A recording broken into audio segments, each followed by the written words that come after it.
The third one is perception. I will leave that for now. The fourth one is known as sankhara in Pali. Sankhara literally means like putting together. It means creating. It means making something.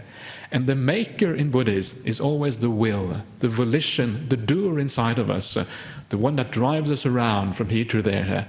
This is the creator in Buddhism. And this is what creates like future lives from a Buddhist point of view. This is what creates our reality pretty much at any particular time, is this doer inside of us that pushes us around and makes us run around doing this and that in life.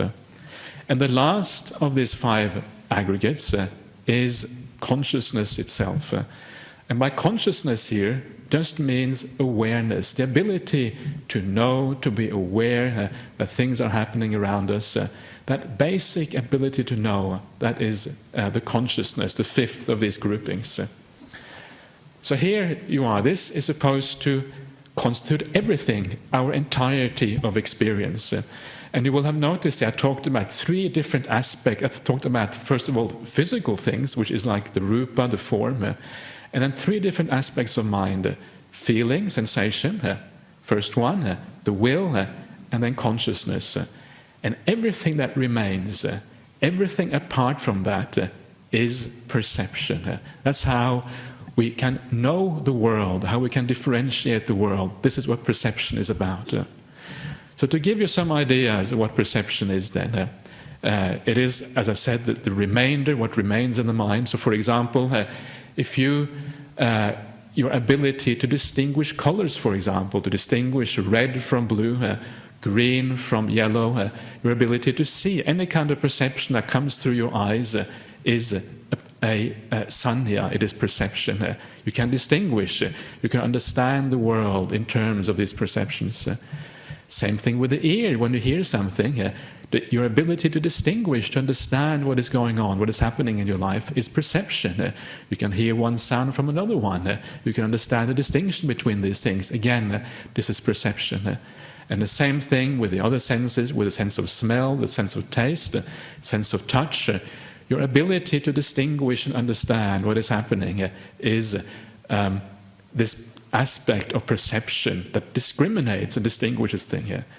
There's some interesting medical procedures that have been done quite recently, and I can't remember, I read about this a few years ago, and this was somebody who was born blind, and they had some kind of defect, very basic defect with their sight. And when they reached mature age, they were 20, maybe 30 years old, they went to the doctor, and the doctor told them that actually we have found a way of curing the problem that you were born with. We can actually restore your sight. And what happened is that they restored this person's sight, and once they started to see, they couldn't really see anything. All they saw was this blur of colors, this blur of shapes, this blur of light and darkness, and they couldn't really distinguish anything in the world. And the reason for that was because their ability to perceive had not been developed through those first 20 or 30 years of life. They basically they could see, but they were still blind in a certain way because they couldn't actually distinguish things. And that is the difference between like the mature perception that we have, ordinary people have, the ability to distinguish, and somebody who hasn't actually developed that function very much at all. So that is, this is how we perceive. This is the very basic sense perception, how we can actually distinguish things that come through our senses.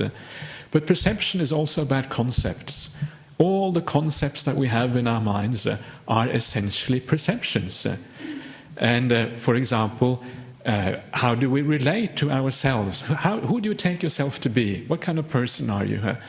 And of course, very often we think of ourselves as maybe male or female. We think ourselves as having a certain education. We think ourselves maybe as a cultured person. We think ourselves as a spiritual person. We think ourselves as wealthy or perhaps average or poor even. And all of these things define us. And these things are just perceptions. These are creations of the mind. Perhaps more importantly, we think ourselves as, in terms of psychology, as a caring person, as a kind person, perhaps as an irritable person, as a peaceful person. And all of these things are perceptions in our minds. And one of the things that you will notice when you think about this is that these perceptions are changeable. The person that we are changes all the time. It is not something that stands still, not something which is stuck. It changes. The person you feel that you are today is probably quite different from the person that you felt you were 10 years ago, 20 years ago, or even yesterday. And because that person you are is changeable, it doesn't have to be random change. This change can be guided. And this is what Buddhism is all about. It's about guiding the change of perception of who you are. So it actually creates greater sense of peace, happiness, compassion, and goodness in your life.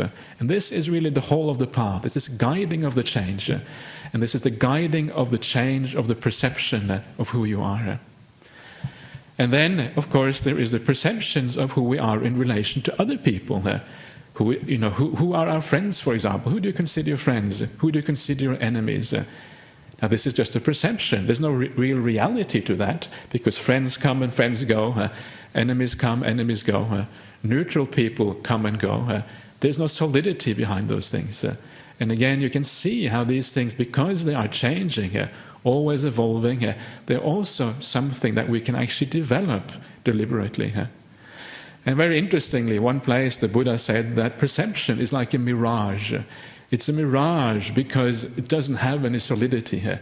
It is always changing here. It is always mutating into something else. And because that, it has this ability, this sense of being a mirage, something which changes before, and there's nothing there behind the change, behind the surface appearance. And that's why, again, we can use it to develop our minds, to develop perceptions, because of that lack of solidness in these things. And once you start to look at your mind in this way in terms of perception, you realize that so much of what we have in our minds actually is just these types of perceptions. What about your memories? What are your memories apart from just being perceptions of the past? It's a certain way of looking at the past. Now, that way of looking at the past, again, is not solid. It changes all the time. We think of things in a different way at a later stage. Again, it is just perception. Or you think about the future.